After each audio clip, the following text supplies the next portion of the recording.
معزز ناظرین، السلام علیکم ورحمۃ اللہ وبرکاتہ۔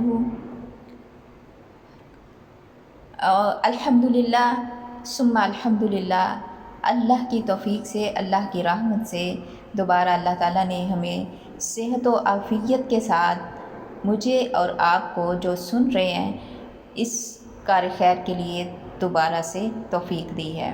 ہم اللہ کا بے حد احسان سمجھتے ہیں، اللہ کا بہت ہی بڑا یہ ہم پر احسان ہے۔ تو چلیں، پچھلی ویڈیو میں ہم نے تیسری اور چوتھی آیت ترجمہ تفسیر کے ساتھ پڑھی تھی سورۃ الناس کی، اور آج کی ہماری تیسری کلاس کے اندر پانچویں اور چھٹی یعنی 5 اور 6 نمبر آیت جو ہے وہ ترجمہ تفسیر سے ہم پڑھیں گے۔ آج کی ہماری تیسری کلاس ہے، تو چلیں سٹارٹ کرتے ہیں۔ رب اشرح لی صدری ویسر لی امری واحلل عقدۃ من لسانی یفقہوا قولی رب زدنی علما اللہم رب زدنی علما۔ بسم اللہ الرحمن الرحیم۔ الذی یوسوس فی صدور الناس، الذی یوسوس، الذی وہ جو، یوسوس وسوسہ ڈالتا ہے، فی صدور الناس، فی کا معنی ہے میں، صدور کا معنی ہے دلوں، ناسی لوگوں کے، الذی وہ، یوسوس وسوسہ جو ڈالتا ہے، فی صدور الناس لوگوں کے دلوں میں، وہ جو لوگوں کے سینوں میں وسوسہ ڈالتا ہے۔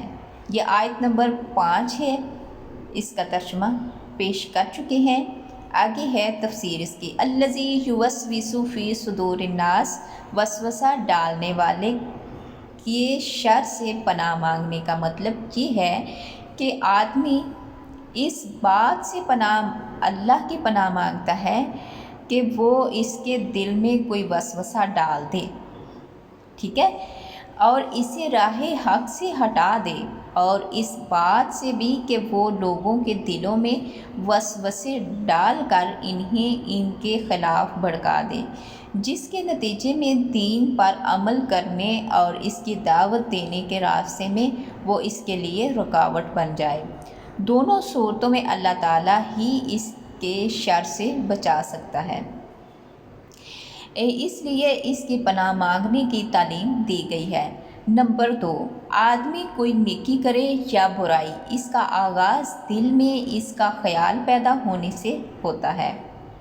خیال جمع رہے، پہلے خیال آتا ہے، خیال جمع رہے تو خواہش کو ابھارتا ہے، خواہش سے ارادہ بنتا ہے، ارادہ پختہ ہو جائے تو عزم بنتا ہے، عزم نیت کا باعث ہوتا ہے، نیت اعضاء کو عمل کے لیے حرکت میں لے آتی ہے، اور آخری مرحلہ اس نیکی یا بدی پر عمل کا ہوتا ہے۔ دل میں پیدا ہونے والا یہ خیال اگر نیکی کا ہو تو رحمان کے مقرر کیے ہوئے فرشتوں کی طرف سے ہوتا ہے، اور اس کو الہام کہا جاتا ہے، اور وہ الہام کہلاتا ہے۔ اگر بدی کا ہو تو وہ وسوسہ کہلاتا ہے۔ مجھے امید ہے کہ آپ کو اس کا اچھی طرح سے اس کی سمجھ آ رہی ہوگی۔ جہاں سے آپ کو سمجھ نہ آئے، آپ کومنٹ سیکشن میں دوبارہ وہ لفظ مینشن کر کے آپ دوبارہ پوچھ سکتے ہیں۔ اگر تفسیر کی سمجھ نہیں آتی یا ترجمے کی تو آپ دوبارہ اس کو پوچھ بھی سکتے ہیں۔ آگے ہے، اور یہ شیطان کی طرف سے ہوتا ہے، جو وسوسہ ہوتا ہے شیطان کی طرف سے ہوتا ہے۔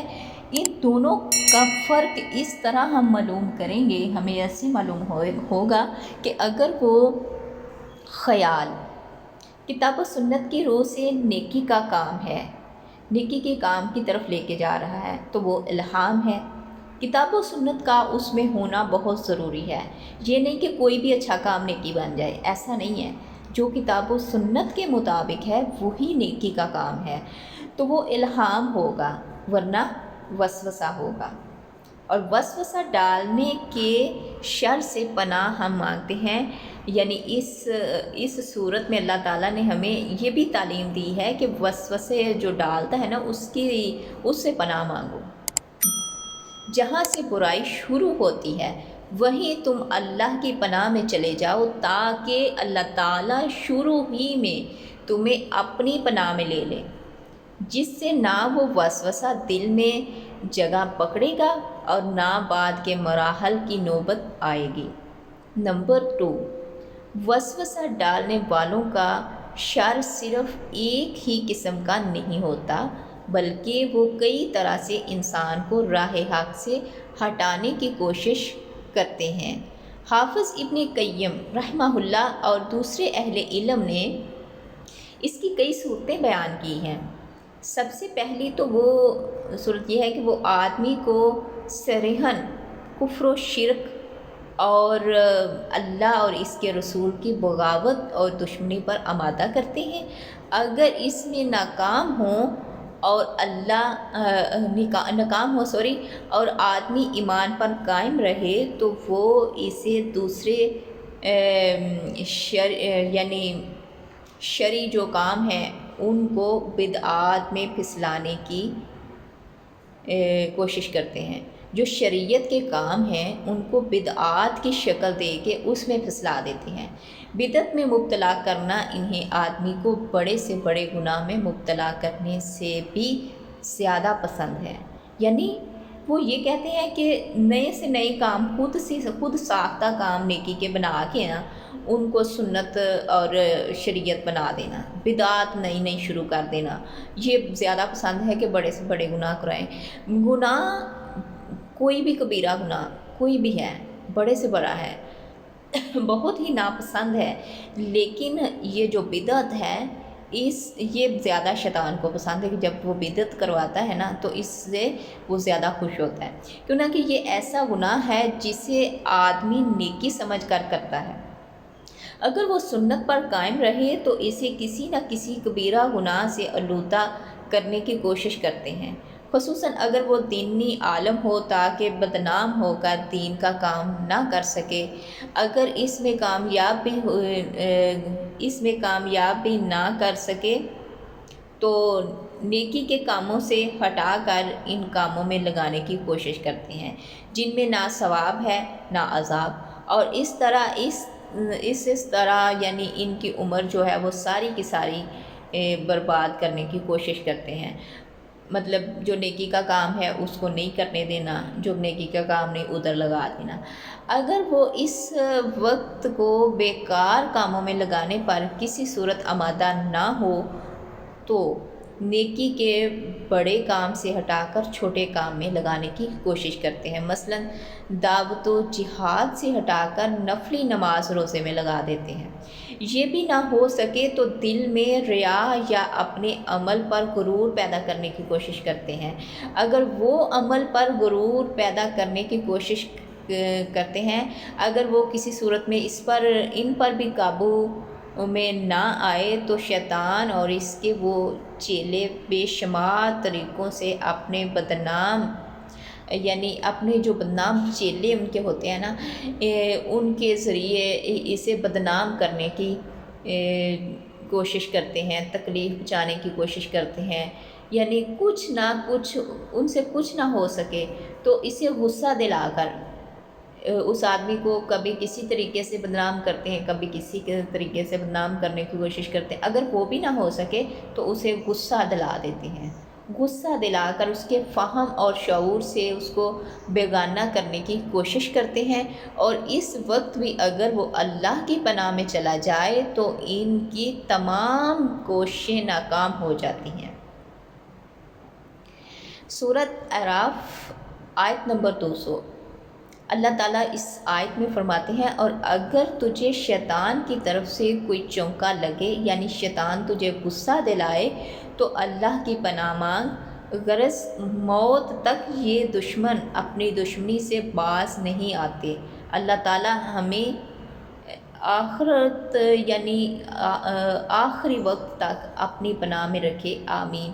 یہ ایک کوئی اللہ کا ولی تھا، کہتے ہیں کہ جب اس کی موت کا وقت آیا تو شیطان نے آ کے اسے کہا تو کامیاب ہو گیا ہے۔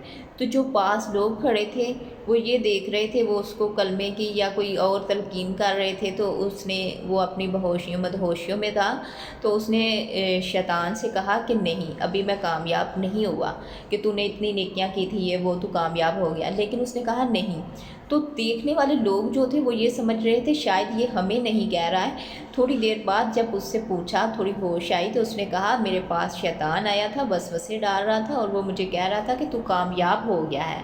تو میں نے اسے کہا نہیں، ابھی میں کامیاب نہیں ہوا، کیونکہ ابھی بھی تیرے وسوسے جو ہیں، تیری دشمنی جو ہے مجھ پر مسلط ہے۔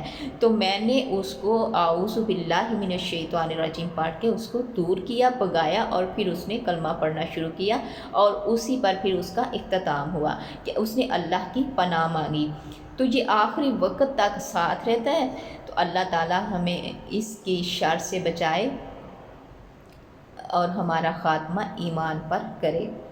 آگے ہماری دوسری آیت ہے جو ہم نے پڑھنی ہے، چھٹی آیت نمبر 6، من الجنتی والناس، من الجنتی جنوں میں سے، والناسی اور انسانوں میں سے، جنوں اور انسانوں میں سے، یعنی پچھلی آیت کے ساتھ ہی اس کا ربط ہے کہ جو وسوسہ ڈالتے ہیں نا، من الجنتی والناس، لوگوں کے سینوں میں وسوسہ ڈالنے والے شیطان جن بھی ہوتے ہیں، انسان بھی ہوتے ہیں اور جن بھی، اور انسان بھی اللہ تعالیٰ نے فرمایا سورۃ انعام آیت نمبر 112، اور اسی طرح ہم نے ہر نبی کے لیے انسانوں اور جنوں کے شیاطین کو دشمن بنا دیا، ان کا بعض کی طرف ملام کی ہوئی بات دھوکے دینے کے لیے دل میں ڈالتا رہتا ہے۔ یعنی ایک جن جو ہے وہ انسان کو دھوکہ ڈالنے والی باتیں، جن جو ہے انسانوں کو بتاتا ہے، ٹھیک ہے، انسان جو ہے وہ دوسرے انسان کو بتاتا ہے، ایک دوسرے کے اس طرح سے یہ دھوکہ دینے والی باتیں کرتے ہیں۔ اللہ تعالیٰ نے ہر آدمی کے ساتھ ایک جن شیطان اور ایک فرشتہ مقرر کر رکھا ہے۔ شیطان کا کام برائی کا وسوسہ ڈالنا اور فرشتے کا کام بھلائی کا الہام کرنا ہے۔ عبداللہ بن مسعود رضی اللہ تعالیٰ عنہ فرماتے ہیں کہ رسول اللہ صلی اللہ علیہ وسلم نے فرمایا،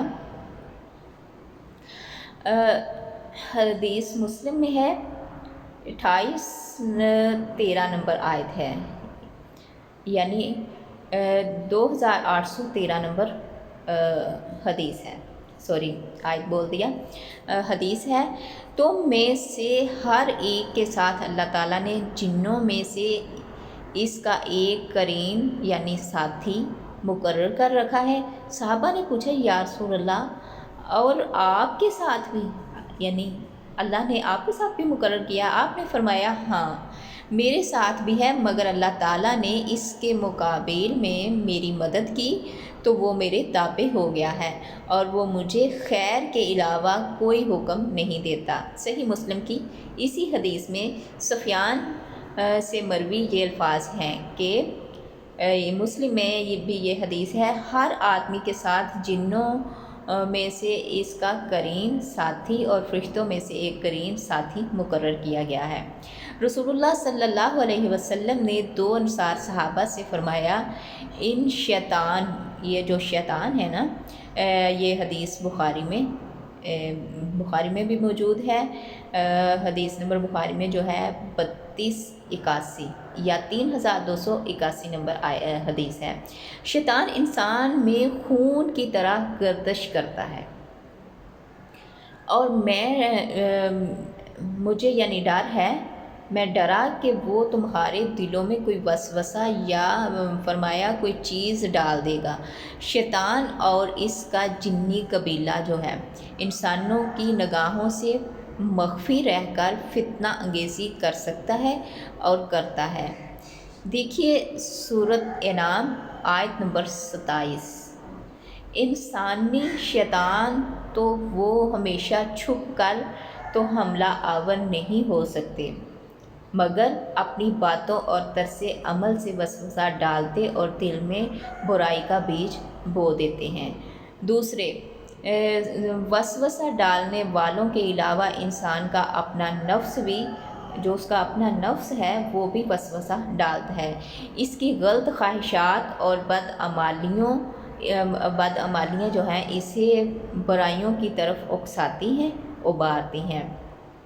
اللہ تعالیٰ نے فرمایا وَلَقَدْ خَلَقْنَا الْإِنسَانَ وَنَعْلَمُ مَا تُوَسْوِسُ بِهِ نَفْسُهُ، یہ سورۃ کہف کے اندر آیت ہے، اور بلا شبہ یقیناً ہم نے انسان کو پیدا کیا، اور بے شک ہم نے انسان کو پیدا کیا اور ہم ان چیزوں کو جانتے ہیں جن کا وسوسہ اس کا نفس ڈالتا ہے۔ سبحان اللہ، دیکھیں اللہ تعالیٰ خود کہہ رہے ہیں ہم نے انسان کو وَلَقَدْ اور تحقیق یا بے شک خلقنا ہم نے پیدا کیا انسان کو، وَنَعْلَمُ اور ہم ہی جانتے ہیں مَا تُوَسْوِسُ بِهِ نَفْسِهِ اس کا نفس کیا وسوسے ڈالتا ہے۔ تو یعنی اتنی باریک بینی چیزوں کو بھی اللہ تعالیٰ جانتے ہیں کہ نفس کے اپنے نفس کے اس کے کیا وسوسے ہیں۔ ایک حدیث میں آتا ہے، ایک دعا ہے نبی پاک صلی اللہ علیہ وسلم نے فرمائی ہے کہ تم یہ دعا پڑھ لیا کرو، تم اپنے نفس کے جو وسوسے ہیں اس سے بھی بچ سکو گے۔ مجھے یاد آیا وہ دعا ہے اللہم رحمتک ارجو فلا تکلنی الی نفسی طرفۃ عین واصلح لشانی کلہ لا الہ الا انت۔ نبی کریم صلی اللہ علیہ وآلہ وسلم نے فرمایا اس دعا کو آپ پڑھ لیا کرو، آپ اپنے نفس کے حوالے سے جو وسوسے غلط قسم کے دیتا ہے نا کہ اللہ میں ایک آنکھ جھپکنے کے برابر بھی تو مجھے میرے نفس کے حوالے نہ کرنا، بلکہ میں اس کو تیرے حوالے کرتا ہوں، اپنے آپ کو تیرے حوالے کرتا ہوں۔ یہ والی دعا آپ ضرور یاد کرنا، ٹھیک ہے؟ اگر آپ کو یہ دعا نہیں آتی تو دوبارہ آپ کمنٹ سیکشن میں پوچھ سکتے ہیں، میں کسی دوسری ویڈیو میں اس کو ویڈیو کے اندر ہی شامل کر دوں گی تاکہ آپ کو نظر بھی آئے، ٹھیک ہے؟ تو یہ تھا سورۃ کہف کی سورۃ کاف آیت نمبر 16 کی آیت، ٹھیک ہے؟ کہ ہم اللہ تعالیٰ جانتے ہیں۔ آگے ہے رسول اللہ صلی اللہ علیہ وآلہ وسلم نے فرمایا اپنے خطبہ میں، اکثر خطبہ نکاح کا خطبہ ہوتا تھا تو وہاں یا ویسے بھی کوئی بھی خطبہ ہوتا تو پڑھتے تھے وَنَعُوذُ بِاللَّهِ مِن شُرُورِ أَنفُسِنَا وَمِن سَيِّئَاتِ أَعْمَالِنَا۔ ابن ماجہ باب النکاح اور باب خطبۃ النکاح، ٹھیک ہے؟ ترمذی کی حدیث ہے، حدیث نمبر ہے 1892، اور صحیح البانی میں حدیث ہے 1105 نمبر، اور اس کا ٹرانسلیشن ہے اور ہم اپنے نفس کی برائیوں سے اور اپنے اعمال کی برائیوں سے اللہ کی پناہ مانگتے ہیں، ان تمام وسوسہ ڈالنے والوں سے، خواہ وہ شیطان ہے یا جن ہوں یا شیاطین ہوں یا انسان ہو یا خود آدمی کا نفس ہو، اللہ تعالیٰ کی پناہ مانگنی چاہیے، کیوں نہ کہ وہی اس کی شر سے بچا سکتا ہے۔ ایک بار میں آپ کو دعا پھر پڑھ کے سنا دیتی ہوں، وہ دعا آپ ضرور صبح و شام پڑھا کریں۔ اللہم رحمتک ارجو فلا تکلنی الی نفسی طرفۃ عین واصلح لشانی کلہ لا الہ الا انت۔ آج کے لیے اتنا ہی، اللہ تعالیٰ کل انشاءاللہ ہمیں پھر توفیق دے گا تو ہم نئی ویڈیو میں نئی صورت کے ساتھ آپ کے سامنے حاضر ہوں گے اور پڑھیں گے۔ سبحان ربک رب العزت عما یصفون وسلام علی المرسلین والحمد للہ رب العالمین۔ ربنا تقبل منا انک انت السمیع العلیم وتب علینا انک انت التواب الرحیم۔ اللہ تعالیٰ ہمارے اس چھوٹی سی کاوش کو قبول و منظور فرمائے۔ اللہ حافظ۔